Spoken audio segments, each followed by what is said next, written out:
Let's get into the first topic. Ed Reed versus Bethune-Cookman. I hope I spelled it right.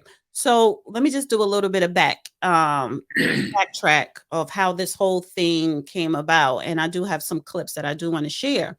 So back in December 27, Reed, he was previously tapped to be Bethune-Cookman's head football coach, December 27th. Um, but this past Saturday, the university would not ratify his contract. He expressed his disappointment about getting the chance to take over the program and later clarified that he was not leaving on his own accord. Um, Now, the football players did start a petition, for Ed Reed to be reinstated as the head coach. So Ed Reed went on to say, I am not withdrawing my name as head coach at Bethune Cookman. The administration and the AD are forcing me out. The program released a statement later Saturday evening saying that it would not proceed with contract negotiations with the former 9-time Pro Bowler. After undergoing a detailed assessment and review of the state of our football program, we have determined that it is in the best interest of our university athletic program and football student athletes to reopen the search and identify the next leader of Bethune-Cookman Wildcats football. So, since his initial hiring about 3 weeks ago, Reed had been outspoken about the conditions at the HBCU, such as Bethune Cookman. His most pointed remarks came last week when he said HBCU programs have broken mentalities and need help. We're going to try to help y'all too, man, because I know a lot of HBCUs need help. I'm just here to help here first. I see it all too clearly. All of our HBCUs need help. They need help because of the people who's running it, broken mentalities out here. I'm going to leave you with that. Now, I want to play this clip real quick. About what he was saying. All y'all out there with y'all opinions, full of crap, don't know shit. But needless to say, I just pulled up to work.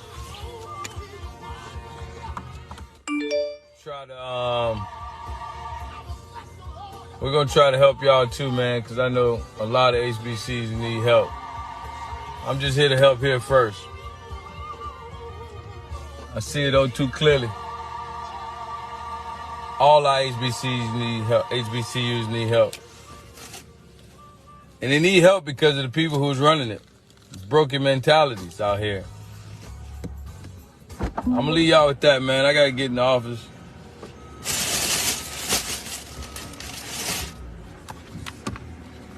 I hope y'all be blessed out there. 336, I see you, my bro. About to pull up in the office, bro. I gotta get out here. My guys already out here working. I've been here for a week and a half. I've been here for a week and a half and have done more than people that have been here in freaking years. And I'm not even hired yet. Damn shame. I holla. I chose not to, but now I'm out here walking with the football team, picking up trash.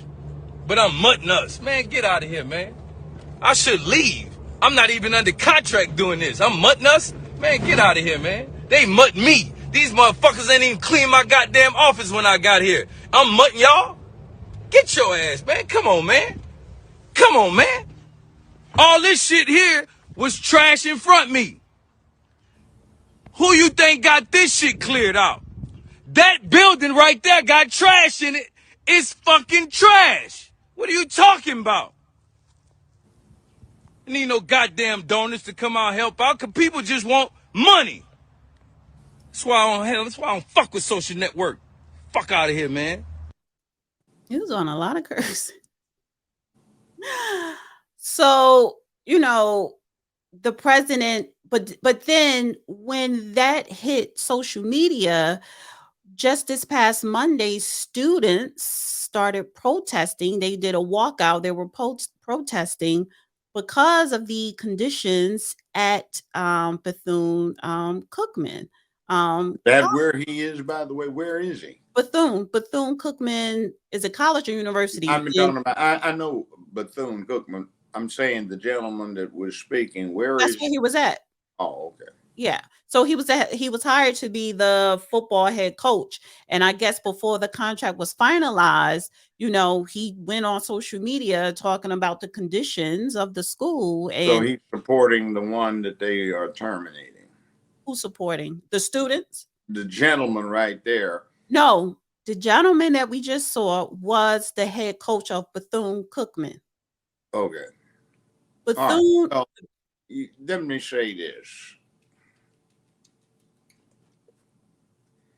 I, over the last 50 years, have gotten around to a large number of historically black colleges and universities. All right. There are changes. Most of them you go to, there is a very high percentage of the student body that's non-black. That equality of admission goes both ways. I've noticed that the atmosphere is not one that I would expect as suited or appropriate for young adults, because what it looks like to me, being a former high school and junior high teacher, is the campuses are run like they are junior highs or mid schools. The detention stuff and the discipline stuff and the punishments, and it's like, are these young adults or are these children you're dealing with? And then it dawns on you that we have a very retarded situation, and I use the word retarded because this is what these kids ought to have experienced when they were just out of elementary school, and now they've got to wait until they are of voting age where they can pick national leaders and state and local leaders, and they are being dealt with like they are in the 7th, 8th, 9th, 10th grade. And I look at some of the deportment of the parents who are disproportionately in attendance at these schools. Like, why are the parents here for this kind of thing that ought to be confined to the 19 or 20 or 23-year-old student, and watching how the parents behave or misbehave, and then knowing some people that have been brought in to try and rescue things and saying, I'm out of here. Why? Because if I stay any longer, they're going to scapegoat me for the problems they've had. Mismanagement of funds, mismanagement of programs, ineptitude in administration. And sometimes you want to say to yourself, what is this supposed to be for? Where are we going? And you start seeing a reflection of the general society's problems. You help some colleague who's got a daughter that's checking into the dorms as a freshman, and why isn't the line of cars moving? And you walk to the front, and there is a van parked and 3 grown women in it, chain smoking, and they're blocking the driveway to get up to the dorms. And it's like, excuse me, can you move? We can't drive. Well, all of you look to be in your 50s, but you mean to tell me you can't drive a car? No. Well, who's the driver? Well, she's upstairs somewhere. Well, could you go get her? People have been out here for 45 minutes waiting for you to move. Well, they'll have to wait longer.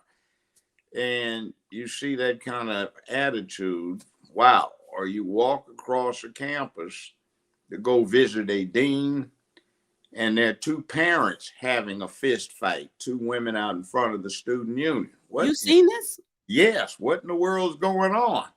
Or you've got a 23-year-old student and a 21-year-old student had repeated fist fights on campus because they're talking about each other innuendo on Facebook or Instagram or something. Right. So And you're going, it's like childish behavior yeah, on a college university campus. yeah. And then you look at this, well, wait a minute. And a friend is consulting with you who got hired to work at this particular institution, and they've been there 6 weeks. Joe, what is this I'm looking at? Does this? I said, it looks exactly like what you think it is. Somebody's been ripping this place off. Well, what the hell? Every time I try to get accountability, I said, look, yeah, they're trying to set me up to take a dive for this, aren't they? I said, yeah. Mm-hmm. So you just got there. Why should you go to jail for these idiots? Right. 3 days later, I just got another position. I'm out of here. Okay. Well, See, that kind of thing is crazy. Well, we do remember last month, Deion Sanders was leaving Jackson State to go to Colorado University, right? And, he didn't bash Jackson State, but, us, the masses, were pointing out things that happened to him at Jackson State. I think his office was broken too in the beginning, things that happened around the campus. But we've seen what he has done for Jackson State, especially the football athletic team, bringing in sponsors, connecting the university to outside endorsements, which is one of the reasons why it's important for, I would say, HBCUs to bring in professional athletes, because they already have connections with a lot of corporate marketing companies, right? And they could do good, and they could also help you win, because if you win, that brings in more money as well. Well, on that note, let's say if your objective as a black man is to help out your people, actually going to Denver, where there is a very substantial black population, they've had black mayors there before, he might actually touch the lives of more black people where he is now than Deion where Sanders. he was. Yes. Okay. See, there is a very large black population in Denver, Colorado. So there are a lot of black students that could be recruited to the University of Colorado. There are quite a number that go. Right. In actual numbers, he may wind up dealing with more black people than he would if he stayed at Jackson State. Or had a direct effect. So 1 second, because Ed Reed, who at one point, just as of recently, was going to be head coach of Bethune-Cookman, is very good friends with Deion Sanders. So, and Deion Sanders is showing him support, because Ed Reed wasn't lying on a university. So I just want to play this clip of their interaction. Hey, I love you, man. You know that, right? Yep. We talked about this. We talked about this. We know the structure. We know the order. We know how it was going to play out. And you've been there fighting. I know what you're feeling. I know what you're going through. You got to understand, Ed, God has a time and a place for you, my brother. And I know your heart. I know everything that's going on inside of you. You know, I know you like a book. And I know how you feel about them kids, and I know you do not want to leave those kids. So I'm praying for you right now, man, because this is going to be the toughest thing you ever had to do in your life. Sometimes, Ed, you got to walk away, my brother. I know it's tough. I know you don't want to hear it. But sometimes in life, we got to walk away. You already know, big bro. You didn't let nobody down, Ed. You didn't let them kids down. You did what you was called to do, and you tried your best. Thank you, big brother. I love you, man. I'm here. I will be on the next flight if you need me. You know that. Nah, you good. You handle your business. You know that. I'll give you a call. Please. Hey, you know what God wants from you, man, and be that. Don't let them provoke you, my brother. I love you, man. Bro. All right. Okay. Now, all of that bromance stuff aside, Have you been keeping up with some of the things that are popular to put on Twitter now, the vid clips of what's happening in some of the classrooms and the combats and confrontations between Teachers, students. students? Mm-hmm.